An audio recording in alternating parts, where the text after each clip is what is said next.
In diesem Video gibt es auch jene wichtigen Fakten über Israel und Palästina, die sonst in anderen Videos nur verkürzt oder gar nicht erwähnt werden. Also bleiben Sie bis zum Schluss dran.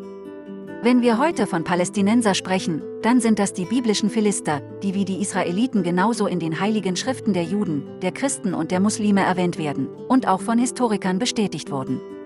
Leider wurde das Problem im Nahen Osten aus dem Jahre 1948 noch immer nicht gelöst. Israel und die Palästinenser bekriegen sich seither immer wieder. Mehrere tausend Menschenopfer gab es schon seit Beginn des Nahostkonflikts auf beiden Seiten. Besonders viele Opfer gibt es aber auf der Palästinenserseite. Das Problem, welches sich im Jahr 1948 entfacht hatte, entstand deshalb, weil in Palästina ein Einwanderer, sein Name ist David Ben-Gurion, die Unabhängigkeit einer neuen Nation ausgerufen hatte, welche auf einer Weltkarte bis dahin nicht existierte. Der Siedler aus den USA, der für Großbritannien kämpfte, nannte den neuen Staat Israel. Ungeachtet davon, dass dort bereits die Palästinenser seit mehreren tausend Jahren existiert haben, kamen neue Siedler aus Europa ins Land und haben die Urbevölkerung somit verdrängt. Millionen Palästinenser mussten seit 1948 bis heute aus Palästina, also aus Israel, flüchten, weil sie sich gegen die israelische Besatzung zur Wehr gesetzt hatten. Man könnte meinen, das Land Palästina wurde in die neue Bezeichnung Israel umbenannt, und das Ziel war zudem, eine ausländische Bevölkerung dort anzusiedeln. Es gibt aber einen Grund, warum Juden aus aller Welt schon immer nach Palästina ziehen wollten. Die Heiligen Schriften bestätigen nämlich, dass ab 1100 vor Christus in Palästina ein israelisches Königreich existiert haben muss. Es war laut Tora das versprochene Land der Juden. Datiert wird die Gründung des Königreichs Israel auf die Zeit nach dem Auszug aus Ägypten und dauerte an bis ins Jahr 587 vor Christus. Zuvor nannten schon die Assyrer und die alten Ägypter das von Philister bewohnte Gebiet Palästina, also Land der Philister. Die Philister lebten also schon früher als 1100 Jahre vor Christus in Stadtstaaten in Palästina. Historiker sehen in den palästinensischen Stadtstaaten eine verbliebene kananäische Urbanität. Auch die heutigen Palästinenser sehen sich als Nachfahren der Kanaaniter. Forscher führten neulich Genanalysen durch und konnten damit bestätigen, dass die Palästinenser sich nicht von der Ethnie der Kanaaniter unterscheiden. Diese Gengruppe war schon 4500 vor Christus in Palästina verbreitet.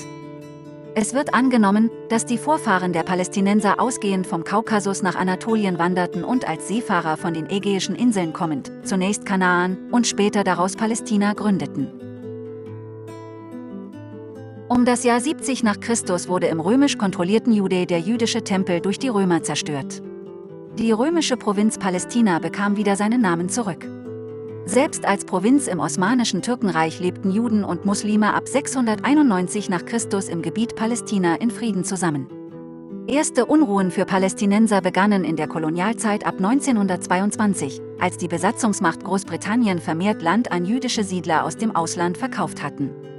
Schon damals gab es erste Reaktionen von Seiten der Palästinenser, weil sie nicht mit dieser Entwicklung einverstanden waren. 1948 wurde der Staat Israel einseitig ausgerufen. Die USA, Großbritannien und Deutschland haben das Vorhaben von Anfang an unterstützt und stehen hinter der Nation Israel.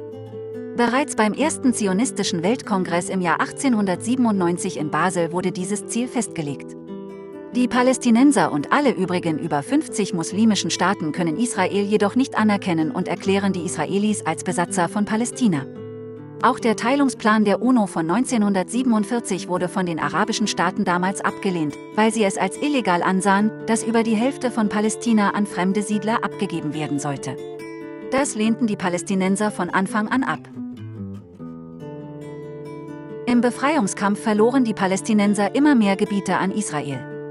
Unfaire Aktionen von Israel gehen bis heute weiter, sodass die übrig gebliebenen Palästinenser in bestimmte Gebiete im eigenen Land eingesperrt wurden und dort keine Freiheit und keine Selbstbestimmung leben können. Heute sprechen Westmächte vom Terror der Palästinenser, obwohl die Araber es als Befreiungskampf sehen. Länder, die demokratisch sind und an Menschenrechte glauben, werden sich bemühen, wenigstens eine Zwei-Staaten-Lösung zu installieren, wo auch die Millionen geflüchteten Palästinenser im Ausland wieder in ihre Heimat zurückkehren können. Erst dann könnte wieder Frieden einkehren.